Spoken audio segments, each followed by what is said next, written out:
Millionaire sees a woman crying at his son's wake and discovers something shocking.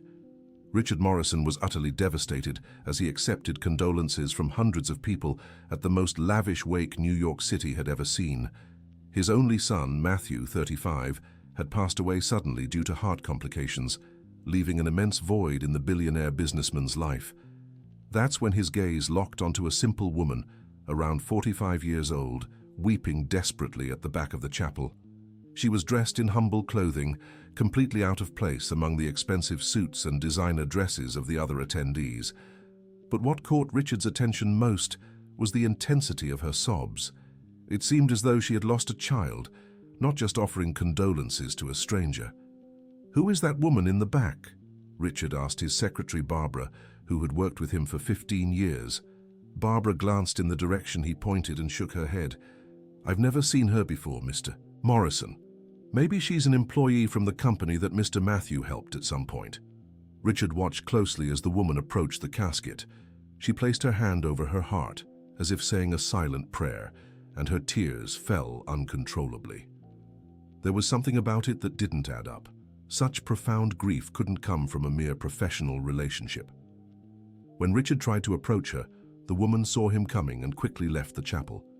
In her haste, something fell from her worn leather purse. Richard bent down to pick it up and froze. It was an old, yellowed photograph of Matthew at around 8 years old. The boy was smiling, wearing a soccer uniform Richard distinctly remembered buying. But the strange thing was, this particular photo wasn't in any of the family albums. Richard knew every picture of his son that existed. "Barbara, do you recognize this photo?" He showed the image to his secretary. "No, Mr. Morrison, I've never seen this before. How odd. How did that woman get it?" Richard tucked the photo into his suit pocket, his heart racing. Who was this woman, and why did she have a childhood photo of Matthew that even he didn't possess? For the rest of the ceremony, he couldn't shake the thought. The next day, Richard called Barbara into his office at the top of a Fifth Avenue skyscraper. "Barbara, I need you to find out who that woman at the wake was. Hire a private investigator if necessary. I want to know everything about her." "Mr. Morrison, maybe you should rest a little. You're going through such a difficult time and—" "Barbara!" Richard slammed his hand on the desk, startling his secretary. "I'm sorry, I didn't mean to shout, but I need to know who this woman is. Something isn't right." Barbara agreed and left the room. Richard stayed behind, staring at the photo he'd found. Matthew looked so happy in it, back when father and son were still close, before business consumed Richard's life entirely. 3 days later, Barbara returned with information that left Richard even more confused. "Mr. Morrison, I managed to find out a few things about the woman. Her name is Susan Miller. She's 47, works as a house cleaner, and lives in Queens on the East Side. She has 3 children and has been a widow for 5 years. And her connection to Matthew. That's the strangest part, Mr. Morrison. I spoke with some long-time employees at the company, and no one remembers her. But the doorman at Mr. Matthew's apartment building told me something interesting." Richard leaned forward, eager. "According to the doorman, this woman showed up every week, always carrying homemade meals. He assumed she was Mr. Matthew's housekeeper. But when I asked for more details, he said she always cried when she left the building." "Cried? Why?" "He couldn't say, Mr. Richard, but he mentioned this had been happening for at least 15 years. Richard fell silent for a few minutes, processing this information. 15 years. Matthew was only 35 when he passed. That meant he had known this woman since he was 20, and Richard had never known she existed. Dear listener, if you're enjoying the story, take a moment to like the video, and especially to subscribe to the channel. It helps us a lot as we're just starting out. Now continuing. That same afternoon, Richard decided to go to Matthew's apartment. He had a spare key and still hadn't found the courage to sort through his son's belongings. The apartment was luxurious with a view of Central Park, but there was something different from what Richard had expected. On the walls, alongside the usual family photos, were several pictures of Matthew in places Richard didn't recognize. Matthew hugging unfamiliar children, Matthew handing out food baskets, Matthew at what looked like a charity event in a modest community. Richard opened the drawers of Matthew's desk. searching for clues. At the bottom of one, he found a small handwritten address book. Most of the names were unfamiliar, but one caught his attention. Susan, Hart Mother. Hart Mother? Richard felt as if he'd been punched in the gut. What did Hart Mother mean? He was Matthew's father. What was the significance of this? With trembling hands, Richard dialed the number written in the book. "Hello," answered a tired woman's voice. "Hi, I'd like to speak with Susan Miller." "This is she. Who's calling?" Richard took a deep breath. "My name is Richard Morrison. I'm Matthew Morrison's father." There was a long silence on the other end. Richard could hear the woman's heavy breathing. "Mr. Richard," her voice choked up, "I'm so sorry for your loss. Matthew was a very special person. Susan, I need to talk to you. Can I come to your home?" "No, Mr. Richard. That wouldn't be appropriate. Our realities are very different. Please, Susan, I found a photo of Matthew as a child in your purse at the funeral. I need to understand how you got that picture." Another long silence. "All right. But come alone and prepare yourself, because you might learn things about Matthew you didn't expect." Richard wrote down the address, and an hour later he was driving his Mercedes through the east side of New York City. As he moved away from the upscale neighborhoods, the scenery changed drastically. Modest houses, unpaved streets, children playing on the sidewalk. When he arrived at the address, he found a small but very well-kept house. There was a tiny backyard with some plants and clothes hanging on a line. Richard rang the doorbell nervously. Susan opened the door. It was the same woman from the funeral, but now Richard could see her more clearly. She had tired features, hands calloused from work, but a kind and warm gaze. "Come in, Mr. Richard." The house was simple, but very clean and tidy. In the small living room, Richard noticed several photos of Matthew hanging on the wall. Matthew with 3 children who appeared to be Susan's. Matthew helping with homework. Matthew celebrating birthdays. "How long did you know my son?" Richard asked, still standing. 20 years, Mr. Richard, since my oldest Jason was 5. 20 years? But Matthew was only 35. That's right. He was 15 when we met. Richard sat on the small couch, trying to process this. "How did you meet?" Susan sat in the chair across from him, tears in her eyes. "I was going through the most desperate time of my life, Mr. Richard. My husband had passed away in a work accident. I was pregnant with my youngest daughter and had 2 small children to raise. I was trying to sell sweets in front of a bakery downtown when some boys started teasing me and knocked all my goods to the ground. Was Matthew there?" "He was leaving the bakery when he saw the commotion. Even though he was just a teenager, he stood up to the boys who were around his age. He helped me pick up my sweets and bought everything that was left. He spent every dollar he had in his pocket." Richard felt his chest tighten. He had never heard this story. "After that, Matthew started showing up at the bakery every week. He always bought my sweets and talked with me. One day I told him I was desperate because I didn't have money to pay the rent. The next day he showed up with the exact amount I needed. Matthew gave you money at 15. He said he'd saved it from his allowance. I didn't want to accept it, but he insisted so much. He said it was a loan, that I could pay him back when I could. But every time I tried to return it, he made up an excuse not to take it."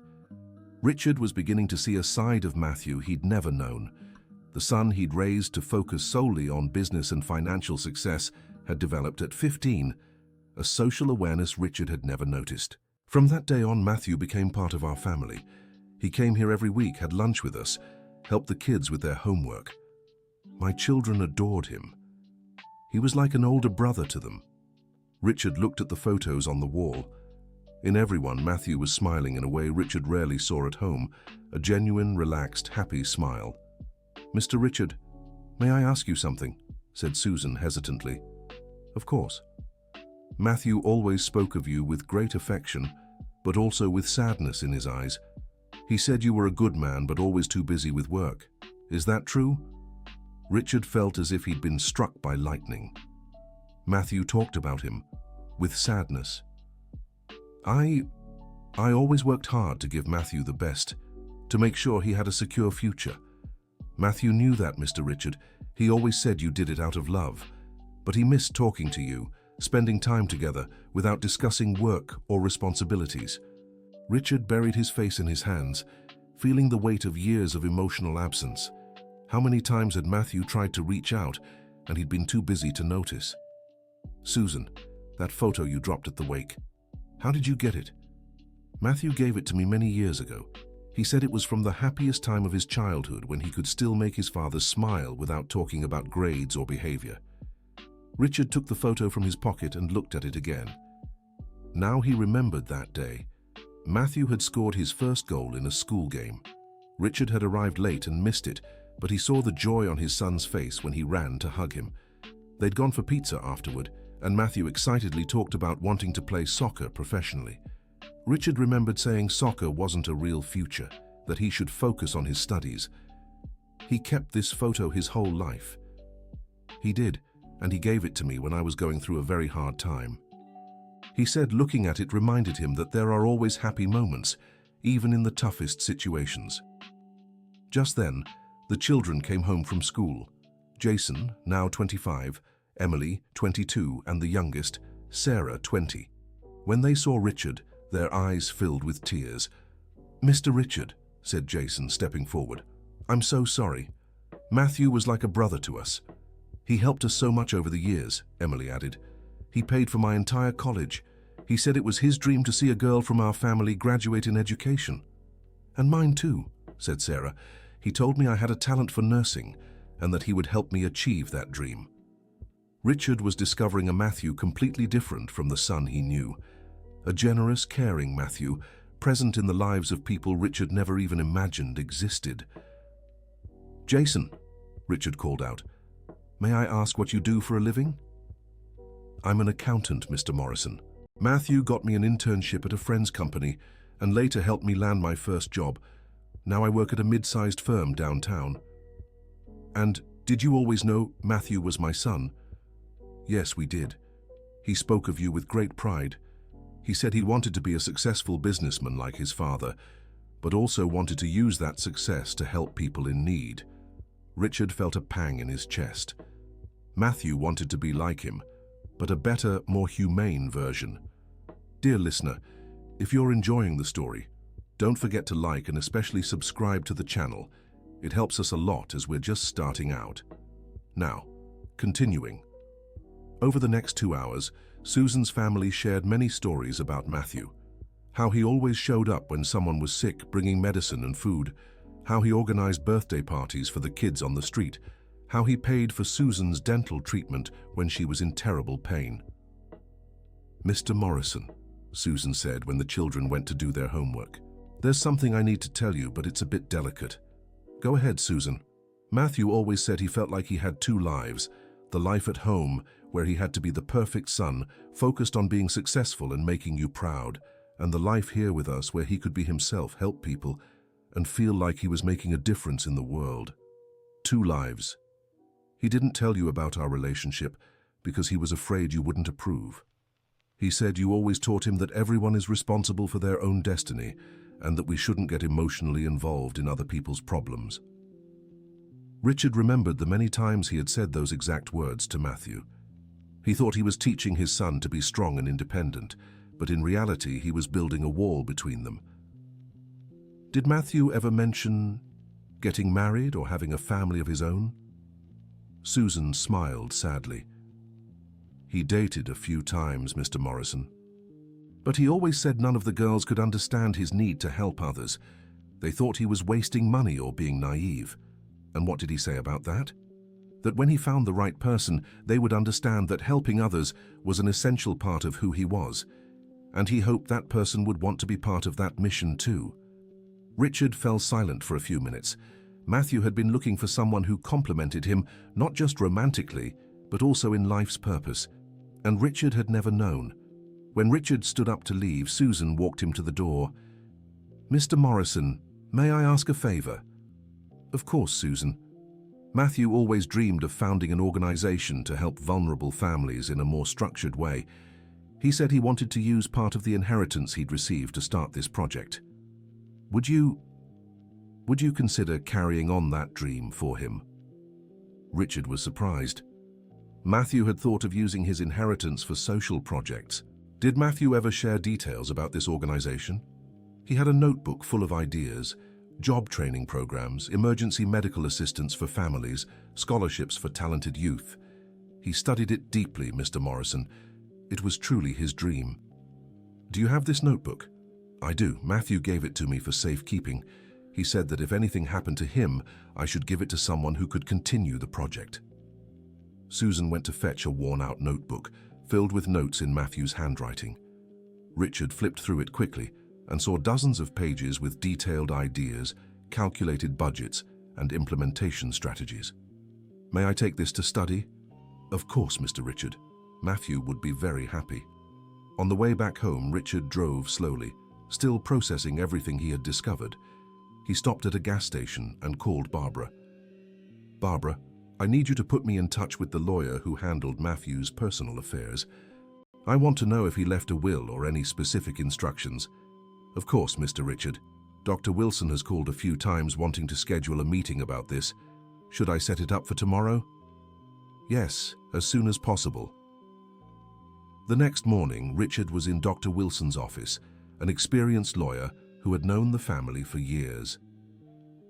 Mr. Richard, I'm deeply sorry for your loss. Matthew was an exceptional young man. Dr. Wilson, did Matthew leave a will? Yes, and that's what I needed to speak with you about. Matthew made a will 3 years ago, and some of the clauses are, let's say, unusual. Richard leaned forward. Matthew left half of all his assets to you, as one would expect, but the other half he allocated to a specific person and to some social projects. A specific person? Yes, a certain Susan Miller. Matthew describes her in the will as the person who taught me the true meaning of family and unconditional love. Richard felt a mix of emotions. On one hand, he was surprised, but on the other, after everything he had discovered, it made sense. And the social projects? Matthew determined that a significant amount be allocated to the creation of a foundation. He left very detailed instructions on how this foundation should operate. He even named Mrs. Susan Miller as the General Coordinator. General Coordinator. Yes, Mr. Richard. Matthew wrote a letter explaining that Susan had the practical experience and the sensitivity needed to ensure the resources truly reached those in need. He considered her the most qualified person for the role. Richard fell silent, impressed by the level of Matthew's planning. Dr. Wilson, may I see that letter? The lawyer handed him a sealed envelope with Richard's name written in Matthew's handwriting. With trembling hands, Richard opened it and read, Dad, if you're reading this letter, it means something has happened to me. First, I want you to know that I've always loved and admired you deeply. Everything I achieved in life was possible because of the solid foundation you gave me. Over all these years, I kept a very important part of my life a secret. I met a family who taught me about generosity, compassion, and unconditional love. Susan and her children became a second family to me. I know you might be surprised or even hurt that I never told you before, but I was afraid you wouldn't understand or approve. Now I realize I made a mistake by keeping it hidden. Dad, I left half of my assets to Susan because she needs and deserves it. For 20 years, she cared for me like a mother, even though she had no obligation to. Her children became my heart siblings. The other portion of the resources I want to be used to help other families like Susan's, hardworking, deserving people who just need an opportunity to thrive. My greatest dream has always been to unite the financial success I learned from you with the generosity I learned from Susan. I hope this foundation can be the beginning of that union. Dad, I ask just one thing. Get to know Susan for who she really is. Give her a chance to show you. I'm sure you'll understand why she became so important to me. With all my love and admiration, Matthew. Richard had to stop reading several times to keep from crying. When he finished, he sat in silence for a few minutes. Dr. Wilson, when can I schedule a meeting with Susan to discuss these details? Whenever you'd like, Mr. Morrison, but may I suggest something? How about you talk to her yourself first? Matthew made it clear his greatest wish was for the two of you to get to know each other better. Richard agreed and left the office with a mix of emotions. He was discovering a son he had never truly known, yet at the same time, he felt guilty for missing the chance to share this important part of Matthew's life. That afternoon, Richard called Susan. "Susan, may I come back to your house? I need to talk about some things I've found out." "Of course, Mr. Morrison, I'll be here." When Richard arrived at Susan's home, she was in the kitchen preparing dinner. The smell of home-cooked food brought back memories of his own childhood, when his mother would cook for the family. "Susan, I spoke with Matthew's lawyer today. Did he mention the will?" "You knew about the will?" Susan dried her hands on her apron and sat at the kitchen table. "Matthew told me he was making a will, yes, but I begged him not to include me. I said I didn't need anything, that I'd already received so much from him over the years." "And what did he say?" "That he wasn't doing it out of obligation or pity. He said I was his family and family takes care of each other. He also said he trusted me to oversee the foundation because I knew firsthand what people really needed." Richard watched Susan as she spoke. There was a genuine humility about her, but also a quiet dignity that impressed him. "Susan, would you consider leading this foundation?" "Mr. Morrison, I'll be honest with you. I only finished high school. I've never managed anything bigger than my own home. I'm afraid I'm not qualified for such a big responsibility." "But Matthew believed you were." "Matthew always believed in me more than I believed in myself. He said life experience was just as valuable as a college degree." Richard thought for a moment. Matthew hadn't chosen Susan despite her humble background. He'd chosen her because of it. Because she understood firsthand the struggles the foundation aimed to ease. "Susan, can I make a suggestion? What if we start small? You can help me better understand what kind of help really makes a difference in people's lives, and I can handle the more technical and administrative side. You'd do that?" "Matthew wanted me to get to know you better. I think working together would be a good way to honor his wish." For the first time since Richard had met her, Susan smiled. "All right, Mr. Morrison, we'll try. There's one condition, Susan." "What's that?" "Stop calling me Mr. Morrison. My name is Richard." Dear listener, if you're enjoying the story, please take a moment to like and subscribe to the channel. It helps us a lot as we're just starting out. Now, continuing. In the weeks that followed, Richard and Susan began meeting regularly. Richard was struck by Susan's practical wisdom and her ability to quickly identify the real needs of struggling families. "Richard, what always amazed me in the stories Matthew told about you was your knack for solving complex problems," Susan said during one of their meetings. "Matthew talked about me?" "All the time.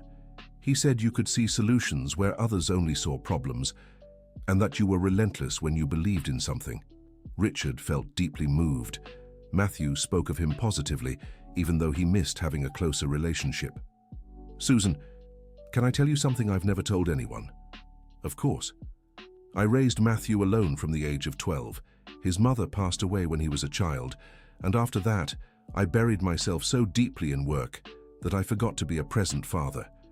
I thought providing financial stability was enough. Matthew knew you did the best you could under the circumstances. But it wasn't enough, Susan. Matthew needed a father, not just a provider. And I only realized that now, when it's too late." Susan placed her hand over Richard's. "Richard, can I tell you something Matthew always said?" "Go ahead." "He said it's never too late to show love, that people can change, and relationships can be repaired if both sides are truly willing. But Matthew isn't here anymore, Susan. Not physically, but his legacy is, and you can honor that legacy by becoming the person Matthew always believed you could be." Richard grew thoughtful. Matthew was right. It wasn't too late to be a better person, to use his experience and resources in a more human way. "Susan, would you help me understand the people Matthew helped? I want to know every story, every family he touched." "It would be an honor, Richard." Over the following months, Richard met dozens of families who had been helped by Matthew over the years. Each story moved him more deeply. Matthew didn't just give money, he truly engaged with people, followed their progress, and celebrated their victories. Richard met Tyler, a 19-year-old whom Matthew had steered away from drugs by paying for his vocational training in mechanics. Now Tyler worked at a repair shop and supported his elderly mother. He also met Mrs. Harrison's family, a 70-year-old woman Matthew had helped when she needed cataract surgery. Matthew hadn't just covered the procedure, he'd arranged all her post-operative care. Then there was the story of little Billy, an 8-year-old with learning difficulties. Matthew paid for his private tutoring and personally monitored his academic progress. "Richard," Susan said after visiting Billy's family, "do you see how Matthew didn't just solve immediate problems? He always thought about people's futures. It's true, he had a long-term vision I never imagined. He learned that from you, Richard. Matthew always said you taught him to think strategically." Richard was surprised. "From me? But I never taught him that in the context of helping people. Not directly. But Matthew watched how you analyzed investments, how you planned the company's growth. He applied the same logic to investing in people." Richard began to realize Matthew had absorbed far more of his lessons than he'd thought, but had adapted them for a more human purpose. It was during a visit to Jason's family that Richard had a profound revelation. Jason had earned a promotion at work and wanted to tell Matthew in person. "Mr. Richard," Jason said, tears in his eyes, "Matthew always said I had potential even when I didn't believe in myself. He told me one day I'd succeed professionally and could help other young people like me." "And do you plan to do that?" "Yes, sir. I want to volunteer at the foundation you're creating. I want to share my story with other lost kids like I was." In that moment, Richard understood Matthew wasn't just helping individuals. He was building a network of transformed people who would, in turn, transform others. It was a social investment with multiplied returns. When Richard returned home that night, he called Barbara. "Barbara, I want you to organize a meeting with all the company directors tomorrow. I have an important proposal to make." At the following meeting, Richard presented an idea that surprised all the executives. "I want our company to become an example of social responsibility. We'll allocate a percentage of profits to community development projects and involve our employees as volunteers."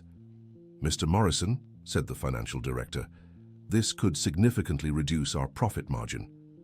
And it could also create a stronger company with more engaged employees and a reputation that sets us apart from the competition. Besides, it's what Matthew would have done if he were in my position." Richard knew he was making a financially risky decision, but for the first time in years, he felt truly aligned with his personal values. 2 months later, the Matthew Morrison Foundation was officially launched. Richard insisted the name honor his son, and Susan agreed tearfully.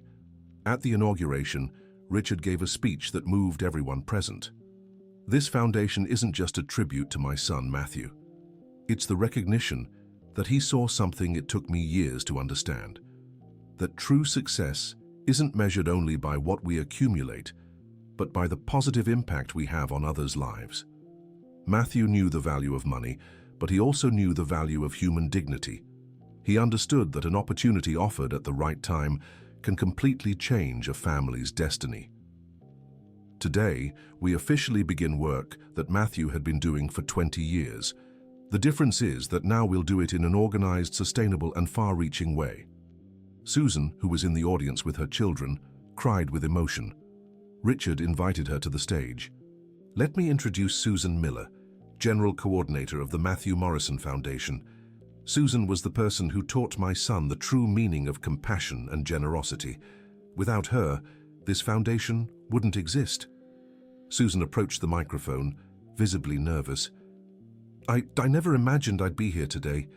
Matthew always said that one day I'd speak to many people about the importance of helping one another. I thought he was dreaming too big." The audience chuckled warmly. But Matthew wasn't dreaming too big. He simply believed in people's potential. Just like he believed in my potential and in the potential of hundreds of others he touched throughout his life. This foundation will focus on something very simple: believing in people, giving them opportunities to show what they're capable of, and offering support so they don't give up on their dreams. The following months were intense. Richard divided his time between the company and the foundation, discovering that social work brought him a satisfaction he'd never experienced in the corporate world. Susan proved to be an exceptional coordinator. Her ability to identify real needs and create practical solutions impressed even the specialized consultants Richard had hired. "Richard," Susan said during one of their weekly meetings, "I need to tell you something." "Go ahead." "Yesterday, I got a call from a young woman named Ashley. She said she met Matthew 3 years ago when she was going through severe depression after losing her job." "Did Matthew help her?" "More than that. He realized her problem wasn't just financial, but also emotional. He paid for therapy sessions and helped her find a new job." "Why did she call now?" "Because today she's a psychologist and wants to offer free counseling to families supported by the foundation. She said she wants to give back what Matthew did for her." Richard was deeply moved. It was further proof of how Matthew thought in an integrated way, understanding that people's problems are often multifaceted. "Susan, how many others like Ashley are out there?" "Many, Richard. Matthew touched hundreds of lives, and many of those people are now in a position to help others." "Then let's find them. Let's create a network of people who were helped by Matthew and can now volunteer for the foundation." This idea became the Matthew Network Project, an initiative that mapped and organized everyone who had been assisted by Matthew over the years. Many of them became active volunteers for the foundation, creating a virtuous cycle of solidarity. During this process, Richard uncovered stories that left him even more impressed with his son. Matthew had paid for the cancer treatment of an employee's heart mother. He had funded a heart surgery for the doorman of his apartment building. He had set up an emergency fund to help families facing urgent medical situations. "How did Matthew manage to identify all these needs?" Richard asked Susan. "He talked to people, Richard, really talked, not just out of politeness or courtesy. Matthew was genuinely interested in the lives of those who crossed his path." Richard remembered how often he had hurried past employees, doormen, waiters, without even properly greeting them. Matthew had learned to see the humanity in every person he met. 6 months after the foundation's launch, Richard received an unexpected call. "Richard, it's Jennifer, Matthew's ex-wife." Richard was surprised. Jennifer had dated Matthew for 2 years, about 5 years ago, but they had lost touch. "Hi, Jennifer, how are you?" "I'm well, Richard. I called because I heard about the foundation you created. I wanted to talk to you about Matthew." "Of course. Would you like to come here?" "I'd rather we meet somewhere neutral. There are some things I need to share that might be important for the foundation's work." They arranged to meet at a cafe in Soho. Jennifer arrived punctually, as elegant as ever, but Richard noticed a sadness in her eyes. "Richard, first I want to say how sorry I am for your loss. Matthew was a very special person." "Thank you, Jennifer. You said you had something important to tell me. It's about why we broke up." At the time, I didn't understand some of Matthew's actions. Now, after learning about the foundation, it all makes sense. "What actions?" "Matthew would always disappear on weekends. He said he had family commitments, but I knew he had no close family besides you. I started suspecting he was cheating on me." Richard leaned forward, intrigued. "One day I decided to follow him to find out the truth. Imagine my surprise when I saw Matthew entering a community on the east side, carrying several bags." "You found out about Susan and her family?" "I did, but I also discovered much more. Matthew wasn't just visiting one family. He was organizing a vaccination drive for the children in the community. He had arranged for volunteer doctors to come there on weekends." Richard was stunned, another side of Matthew he hadn't known. "I watched Matthew speaking to every mother, explaining the importance of vaccines, helping organize the lines. He knew every child's name. The community treated him like a hero." "And you didn't talk to him about it?" "I tried, but Matthew was deeply embarrassed when he found out I'd followed him. He said he didn't like talking about these activities because people might think he was showing off." "And you broke up because of that?" Jennifer took a deep breath. "We broke up because I couldn't understand the depth of Matthew's commitment to those people." I wanted a boyfriend who would be 100% available for me on weekends.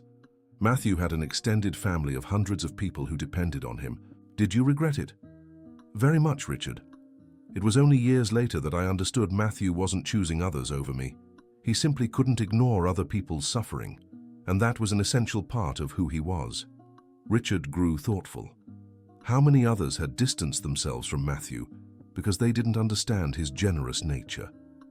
Jennifer, why are you telling me this now? Because I want to help with the foundation. I'm a pediatrician and can offer free care. I want to be part of Matthew's legacy, even if it's late. Matthew would be so happy to hear that. Richard, can I ask you something personal? Of course. Did you know this side of Matthew when he was alive? Richard lowered his gaze. No, Jennifer, I'm only now discovering who my son truly was, and that's the most painful part of this whole story. Why do you think Matthew never told you about these projects? Because I taught him that business and emotions shouldn't mix. That we should be rational and practical. Matthew must have thought I wouldn't approve of his activities. But do you approve? Richard smiled for the first time in the conversation. More than approve, Jennifer. I'm proud. Matthew managed to be professionally successful while still having the time and energy to help hundreds of people. That's something I never achieved. It's never too late to start, Richard. Those words echoed in Richard's mind in the days that followed. Jennifer was right. It was never too late to start. Richard decided to make a radical change in his own life. He began working part-time at the company, delegating more responsibilities to the directors and dedicating half his time to the foundation. Richard, Susan said during one of their visits to the assisted families, "Can I tell you something?" Of course. Matthew would be so proud to see how you're dedicating yourself to the foundation. He always said you had a generous heart, but maybe never found the right way to express it. Do you think Matthew knew I'd change? I think he hoped so, Richard. Matthew always believed in people's potential to grow and become better versions of themselves. A year after the foundation's launch, Richard received a call that would forever change his perspective on Matthew. Richard, it's Michael Thompson, Director of Mercy Medical Center. Hi, Michael. How can I help? Actually, it's about how you've already helped. I'd like to schedule a talk with you about some activities Matthew was involved in here at the hospital. Matthew worked at the hospital? A lot, Richard. Can you come by today? Richard cancelled all his appointments and went straight to the hospital. Michael greeted him in his office and showed him a folder full of documents. Richard, Matthew had been an official volunteer at our hospital for 5 years. He coordinated a support program for low-income families with hospitalized relatives. How so? Often when someone from a humble family is hospitalized, their relatives can't stay at the hospital full-time due to work or distance. Matthew created a support system for these families. Michael showed detailed spreadsheets organized by Matthew. He paid for nearby hotel stays for relatives coming from far away, provided meals for those who couldn't afford hospital food, hired caregivers when family couldn't be present. Richard flipped through the documents, growing more and more impressed. But the most remarkable thing, Richard, was how personally involved Matthew was with each case. He knew every family's story, followed each patient's progress, and celebrated their recoveries. How many families did he help? In the last 5 years, over 300 families. Richard, Matthew saved so many lives, not just by paying for treatments, but by giving the emotional support those families needed. Michael took Richard to meet some patients who were still hospitalized and had known Matthew. "Mr. Richard," exclaimed Mrs. Carpenter, a 65-year-old woman admitted for heart surgery. "You're Matthew's father. He saved my life." "How so, Mrs. Carpenter?" "I had no hope left, Mr. Richard. I couldn't afford the surgery, and my family was desperate. Matthew didn't just pay for everything. He stayed here at the hospital the night of my surgery, supporting my children." "He stayed during the surgery?" "He did, Mr. Richard. And when I woke up, he was there in my room with a bouquet of flowers. He said he wanted to be the first to know I was okay." Richard spoke with several other patients and their families. Everyone had similar stories about Matthew's generosity and kindness. As he was leaving the hospital, Michael made an offer. "Richard, the program Matthew coordinated has been stalled since he passed. Would you like to continue it through the foundation? Of course, Michael. Matthew would definitely want us to keep going. Great. I'm sure together we can honor his legacy. On the drive home, Richard pulled over and cried. It wasn't just grief for losing his son anymore. It was the overwhelming emotion of realizing he had raised an extraordinary human being without even knowing it. That night, Richard called Susan. Susan, I need to tell you what I found out at the hospital today. After recounting his conversation with Michael and the encounters with patients, Richard reflected, Susan, I'm starting to understand that Matthew wasn't just generous. He had an incredible ability to put himself in others' shoes and know exactly what they needed. That's true, Richard. Matthew always said truly listening was the first step to helping someone effectively. Do you think we can teach that to others? I do, Richard. Matthew used to say, empathy is like a muscle. The more you exercise it, the stronger it gets. This conversation led to a new foundation initiative, workshops on empathy and emotional intelligence for volunteers and beneficiaries. If Matthew could touch so many lives so deeply, Richard explained to the foundation team, it's because he had skills that can be learned and shared. The workshops became one of the foundation's most successful projects. Participants reported noticing everyday opportunities to help others that they'd previously overlooked. 2 years after founding the organization, Richard received an award from the City Council for community service. During his acceptance speech, he got straight to the point. This honor should go to my son Matthew, who in 20 years did far more for our city than I ever did in my entire business career. Even after his passing, Matthew taught me that true success isn't measured by bank account size, but by how many lives we positively impact. When I first learned about Matthew's social work, I thought he was wasting time and resources that could have been better spent. Now I understand. Matthew was the best investor I've ever known. He invested in something that always yields returns: human dignity. In the audience, Susan wept with emotion. Beside her sat Jason, Emily, and Sarah, who had practically become Richard's adopted siblings. After the ceremony, the family went to dinner at a restaurant. During the conversation, Jason made a surprising revelation. Richard, I need to tell you something Matthew asked me to do if anything ever happened to him. What is it, Jason? He gave me a sealed letter and told me to deliver it to you only when I was certain you truly understood his work. Richard was surprised. And do you think I've understood? I do, Richard. Over these 2 years, we've seen you become a completely different person. Matthew would be proud. Jason handed over a sealed envelope. Richard opened it with trembling hands and read aloud. Dad, if Jason has given you this letter, it means you've discovered my other world and decided to be part of it. That makes me incredibly happy. I know you might feel guilty for not knowing about this part of my life, but I want you to understand it wasn't your fault. I chose to keep it a secret because I was afraid of disappointing you. I learned from you the importance of having clear goals and working hard to achieve them. The difference is, my goals weren't just financial. I wanted to build a fairer world where opportunities didn't depend solely on the luck of being born into the right family. Dad, you gave me all the tools I needed to succeed in life. I just chose to use those tools for a greater purpose. If you're reading this, I'm sure you've already met Susan and my heart brothers and sisters. They taught me about unconditional love. You taught me determination and perseverance. The combination of those 2 lessons guided me throughout my life. Now it's your turn to experience the joy of seeing others thrive because of your help. I'm certain you'll discover it's a happiness unlike any other. I love you, Dad, and I'm proud to be your son. Matthew. P.S. Inside my personal safe at the bank, there's another envelope with more details about other projects I dreamed of realizing. The password is the date of our last soccer game together, A81519998. Richard finished reading with tears streaming down his face, not just from the emotion of the letter, but from the specific memory Matthew had mentioned. August 15th, 1998. Matthew was 13 and had convinced Richard to leave work early to play soccer in the backyard. They'd spent the whole afternoon playing and talking. Richard remembered thinking that day how he should do it more often, but routine took over and they never found time for another game. Susan, Richard said, still emotional. "Tomorrow, we're going to the bank to get that envelope.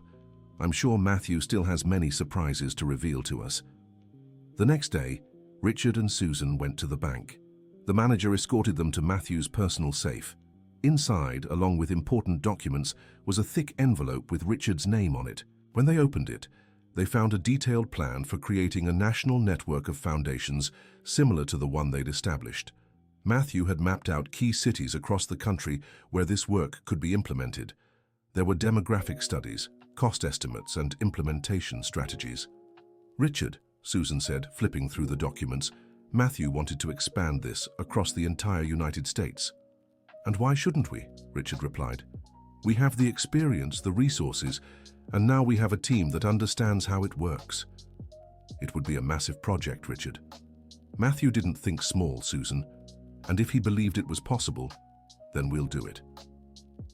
This discovery marked the beginning of the national expansion of the Matthew Morrison Foundation. Within 5 years, the foundation was active in 15 states, always following the model Matthew had created, combining administrative efficiency with human connection. Richard was completely transformed. From a businessman focused solely on profits, he became a nationally recognized philanthropist. But more important than the public recognition was the personal transformation he experienced. "Susan," Richard said during one of their weekly conversations, "do you know what the greatest discovery I've made all these years was?" "What, Richard?" "That Matthew didn't inherit his generosity from some mysterious place. He simply managed to apply the principles I learned from my own father in a way I never could." "How so?" "My father always said that work dignifies a man and that we should always help those in need. I applied the first part and forgot the second. Matthew managed to apply both." "Matthew often spoke of his grandfather. He said you'd inherited his determination but sometimes forgot the compassion." Richard smiled. "Matthew was right. But today I feel like I'm managing to balance those two traits." 10 years after the foundation's creation, Richard received an invitation to give a lecture at the same university where Matthew had studied business. The theme was Legacy and Personal Transformation. During the talk, Richard shared the entire story of discovering Matthew's double life and how it had transformed his own perspective. "Young people," Richard said to the audience of students, "what I learned from my son is that true success isn't a choice between financial prosperity or social impact. It's possible and necessary to have both. Matthew taught me that we can use our professional skills to create a better world, that we can be competitive in the market while still being compassionate toward others. The question isn't whether we have the time or resources to help others. The question is whether we'll choose to use our talents only for our own benefit or also for the benefit of those in need." After the lecture, several students approached Richard, interested in volunteering at the foundation. Among them was a young woman who asked a question that deeply moved him. "Professor Richard, don't you regret discovering this side of Matthew only after he was gone?" Richard was thoughtful for a few seconds. "That's a difficult question. Of course, I wish I could have shared those moments with Matthew, but what I've learned is that regret is a feeling that paralyzes us. What I can do is honor his memory by continuing the work he started. Matthew left me much more than a financial inheritance. He left me an example of how to live meaningfully, and that's a gift I can share with others for the rest of my life." When Richard returned to New York City, he had a conversation with Susan that stayed with him. "Richard, can I ask you something personal?" "Of course, Susan. After all these years, we're family." "Do you still miss Matthew the same way?" Richard paused to think. "It's a different kind of missing now, Susan. Before, I missed the Matthew I thought I knew. Now I miss the Matthew I discovered he truly was. But at the same time, I feel like he's still present through the work we do. Matthew always said people never truly die as long as their actions keep bearing positive fruit in the world. Then Matthew is very much alive, Susan. Every family we help, every young person who gets an opportunity, every person who decides to help another, all of that is Matthew continuing to exist." End of story. Now tell me what you thought of this moving story and where you're watching from. Leave your honest comment about how Richard found a new purpose through Matthew's legacy. Do you believe it's never too late to discover and honor the true worth of the people we love? Your opinion means a lot to us. Don't forget to leave your like and, most importantly, subscribe to the channel so you don't miss other touching stories that can change the way we see life.